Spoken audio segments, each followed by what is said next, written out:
Hey YouTube, the life of James here. Yes, I did change the name.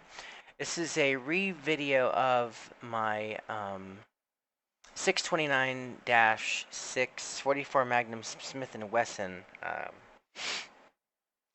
Uh, so I'm remaking it because where the camera was sitting, it was on my computer and it was shutting down and it just looked really shitty.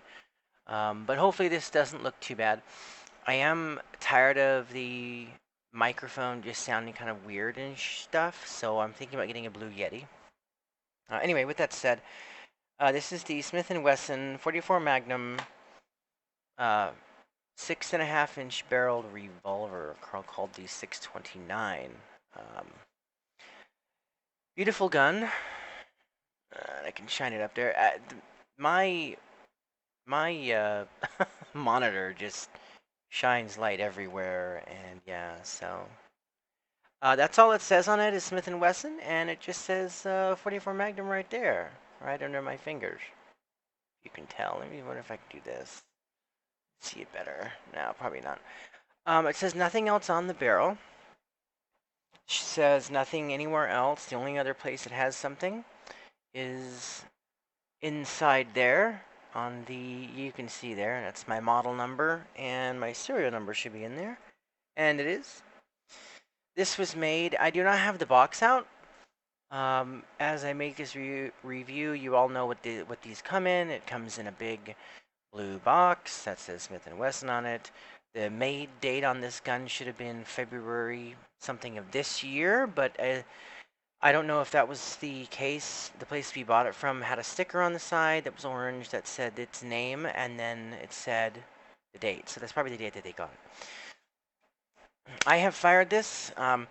The problem that we're having at the moment is I cannot find some fully jacketed non-hollow points ball ammo for this, except reloads from a company here in St. George, which a buddy of mine has been firing these for a very, very, very long while, okay? I would like to have found some factory loads, but the ones I had found and purchased were like Cowboy or something, and after firing all 50 rounds in it, it took me 40 minutes to clean this gun. That's counting just the cylinder and the inside of the barrel, because there was lead all over inside it. And I highly don't recommend that. The whole cylinder here was totally black, and it was totally like crappy. But before, when we did purchase it in the store, I did notice that if you press the release button for the cylinder and you push on it, I'm giving it a pretty good amount of push, and it's not coming out. The problem is that this little nub here on the cylinder that you can see is rubbing on the inside. Maybe if I do that. Nope, nope, it might have to be this way. It's rubbing on the inside in here. And I don't know if I can get you a shot of that, but there's a good view of it. Yeah, you can see the little rub there, I think. And yeah, I'm not sure what that's from. I'm not sure if that is supposed to be that way. It's just really hard to get the cylinder open, and I can feel it rubbing in there. And yeah, you just want to make sure that I just want to make sure it's not broken. Like, see right there? I tried to push it open and it just wouldn't. So I don't know. I'm thinking some people are saying to make sure like you file it down. I don't want to have to do that, but you know, we'll see. All right, I'm not into revolvers very much, but I have always wanted a 44 Magnum. I used to watch Dirty Harry and such, and I just love it. I mean, I just, you know, and this thing, some people are like, oh, that thing's gonna kick and hit your face. There almost is no kick for this. It is the perfect balance on this round coming out. And I have a 38 special. I can't hit the broadside of a barn with that damn thing. I mean, I just have a hard time. This, though, I was Every round I shot out of this, I was hitting. I was hitting the target every time from 25 feet away.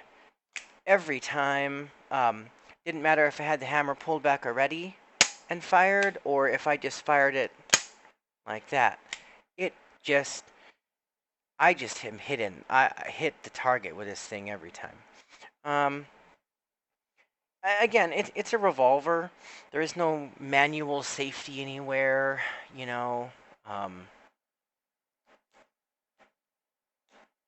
I don't think there's a a first cock and a second cock on the hammer. I think it just goes. So first of all, every cylinder is empty. I check it all the time. What am I doing? Here's this extractor. It does fine. When you're cleaning the weapon, always want to clean under the extractor. Make sure it's all good and there's some oil in there. Want to make sure you clean every cylinder out, which I have done, which is fine. Make sure you clean the barrel, which, as you can see right there, it's freaking spotless as hell. Again, if you use leaded ammo in this, it is just going to just shred itself in that barrel, and you can risk screwing it up. Now, I didn't know that. So, second thing, I want to caution everybody: do not do this and fling your wrist to where it goes into the weapon like this and hits. Okay, because there's a little right here. You can see my finger in front of my finger. That piece right there, you when you do that, and it's spinning, the cylinder is spinning, it's going to suddenly be stopped by that piece, and especially on bigger framed and bigger round, bigger caliber revolvers, especially the Smith & Wesson 500, you can actually break that, and that's not cheap to get fixed because they have to take down a lot of the stuff. So yeah. Oh, by the way, so you cannot pull the trigger while it's open, which is kind of odd, but whatever. But yeah, not much to say about it. It's actually really interesting weapon to own. I highly recommend anybody own this if you want to use it as a nightstand gun or something. It's so cool, though, to have this and to be able to, and I know that I shoot just as good with this as I do every other revolver I have. Every single one. So, and because it's a great, powerful weapon, you only get 6 shots, though. That's the big problem. You know, it's so great. I would even consider carrying this on a farm or something, you know, and just having it and being able to take it out, and if I'm walking in the wilderness with bears or whatever. But seriously though, this is probably one of my most prized firearms because I've always wanted a 44 Magnum, and I've always liked the way the kind of longer barrel, because this comes with an 8-inch barrel, and that's like 6, 7, 8, so another 2 inches long, maybe. That's like a big thing. It's a pretty good amount more length on the thing. I didn't want that, but I did want the medium size. So anybody who is a smaller man like me, don't worry about the recoil. Don't worry about if you're not going to be able to handle it. This especially this framed weapon, as big as it is, there is almost no recoil. I'm going to say it. The recoil on this is at worst a little bit more than a 45, like 1911, or equal to. And a 1911 isn't as big as this, but it's not that bad. But some people I may get some flack from, but this recoil on this is almost nothing. So when you're buying a revolver, now I bought this brand new. There are certain things you want to look for and certain things you don't want to do. As I said, This is the crane. You push it in with the crane, nice and in, and then make sure that the little timing thing, each cylinder has a little timing thing. See that click? Make sure it's all the way in. That way it's in, it's secure, and you can't do anything. So that's the first thing. When you open it, so when you have it open, do not cowboy it. Do not do that. There is no point in that. You load your weapons, or you load your bullets, push it in by the crane, and you're good. Secondly, if somebody has been doing that, this part right here, I forgot what it's called now. Let me push it in first, and all right, there we go. This part, you see how stuck together it is? This is the part that the crane comes out and it opens like that. When it's closed, this portion right here, this portion will be open a little, and that means that the gun's been hugely cowboyed. Third thing you want to look at, after you look at those two things and make sure you don't cowboy the gun, you can do this all you want. That's not going to hurt nothing, but you just don't want to smash it back in.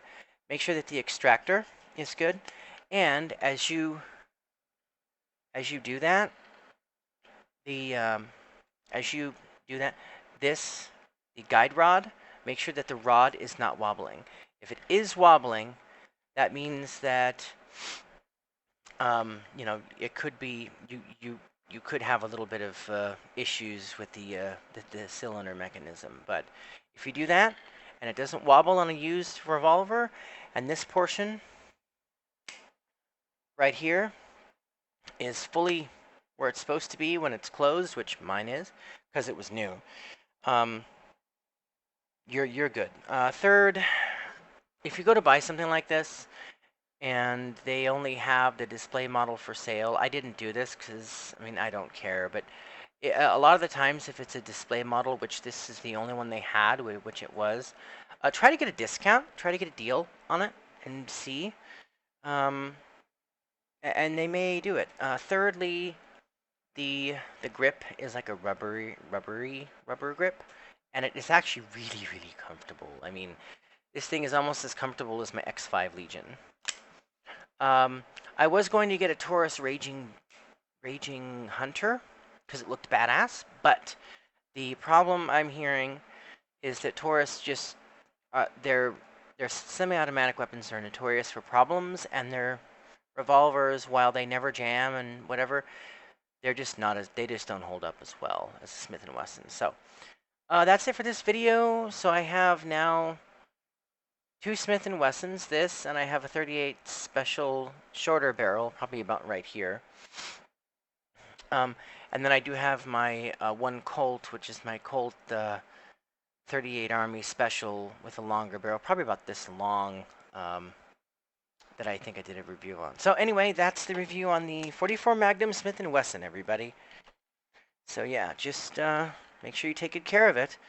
If anybody has any fully jacketed ballpoint ammo that's from a manufacturer, not some reload bullcrap, let me know so I can think about purchasing some, because I would like that. I do have some self-defense 44 Magnum high velocity hollow points, but in my drawer, but I don't have any ballpoint to target shoot with, and I don't really want to spend that much money just to shoot this around because that's not cheap.